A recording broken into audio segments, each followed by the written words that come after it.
So అటు గోల్కొండ చూస్తున్నా, ఇటు ఓల్డ్ సిటీ చూస్తున్నా, ఎక్కడ పోయినా ఆ గెస్ట్ చాలా వైరల్. సో ఆ గెస్ట్ ఎవరో కాదు, సో మీ అందరికీ పరిచయం ఉన్న పేరే జోగిని అనురాధ గారు. జన్య మీడియా వాళ్ళందరికీ, ప్రేక్షకులకు అందరికీ బోనాల పండుగ శుభాకాంక్షలు.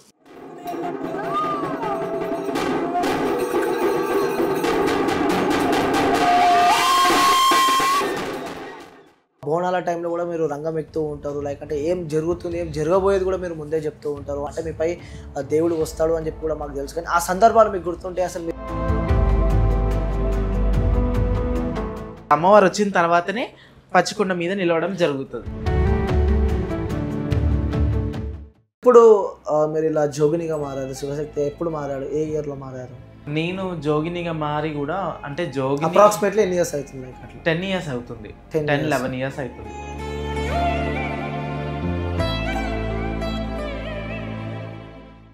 అబ్బాయిగా పుట్టిన కొడుకు సార్ లైక్ ఇలా అయితే కూడా వాళ్ళు కూడా తట్టుకోలేరు కాబట్టి, సో ఎలా యాక్సెప్ట్ చేశారు వాళ్ళు? చెయ్యలేదు, వాళ్ళు కూడా చాలా బాధపడ్డారు, ఏడ్చి కొట్టిరు, తిట్టారు.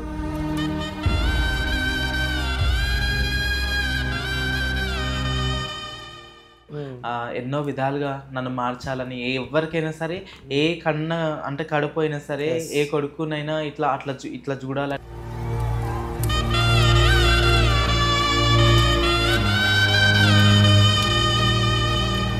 అసలు ఎందుకు ఇలా ఏదైనా సిచ్యువేషన్ సిమ్టమ్స్ ఏమైనా వచ్చాయా మీలో? అంటే ఎలా కన్వర్ట్ అయ్యారు? నా కోరిక మేరకు నేను ఇలా తయారైనా కానీ అమ్మ చెప్పింది కాదు, ఎవరు ఫోర్స్ చేసింది కాదు.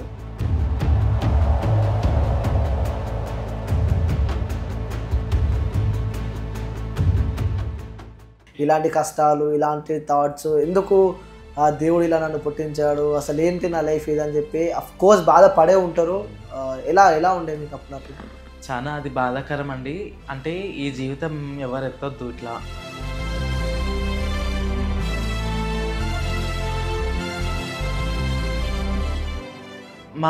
అంటే సిమ్టమ్స్, మా లోపల హార్మోన్ రియాక్షన్స్, అంటే నా ఇష్టపూర్వకంగా నా మనసు కూడా అట్లా ఉండే, నా హార్మోన్స్ కూడా అట్లా, అంటే దినానికి అట్లా అయిపోయింది.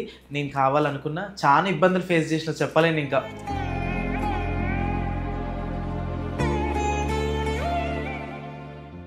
సో వాస్తవంగా చెప్పండి, జోగినిలో అలాగే శివశక్తులు ప్రజెంట్ ఉన్న ఈ జనరేషన్లో, ఈ సిచ్యువేషన్లో వాళ్ళు ఎలా ఉన్నారంటే మీరు ఏం చెప్తారు అసలు? అంటే ఇప్పుడు కొంతమంది ఇప్పుడు శివశక్తులు కాకున్నా కానీ శివశక్తులుగా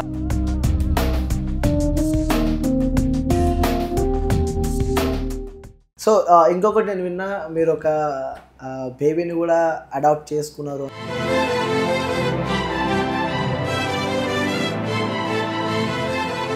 ఇలా అడుగుతున్నా చెప్పి ఏమనుకోకండి, పెద్ద అయిన తర్వాత సో ఆ పాపకి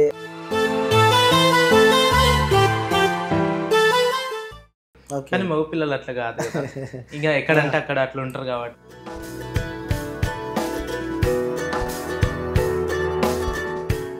పాటలు కూడా మీరు చాలా బాగా పాడుతూ ఉంటారు. ఒకసారి చివరిగా మా వ్యూవర్స్ కోసం ఏదన్నా పాడతారా? ఓకే, పాడతాను తప్పకుండా. తెల్ల చీరాలు గట్టి తెల్లారై కాలు దడగో, యాడికి పోతావు వేగన్లా పోషమ్మా వేగన్లా. సో బయటికి వెళ్తూ ఉన్నారు, అన్ని ప్రాంతాలలో చేస్తూ ఉన్నారు బోనాలు. సో మీ దగ్గర ఎప్పుడు బోడుప్పల్లో ఎప్పుడు పండుగ ఎలా జరగబోతుంది సార్? బోనాలు, బోడుప్పల్ అంటే బోనం, బోనం అంటేనే బోడుప్పల్, జాతర అంటేనే బోడుప్పల్. Yes, super.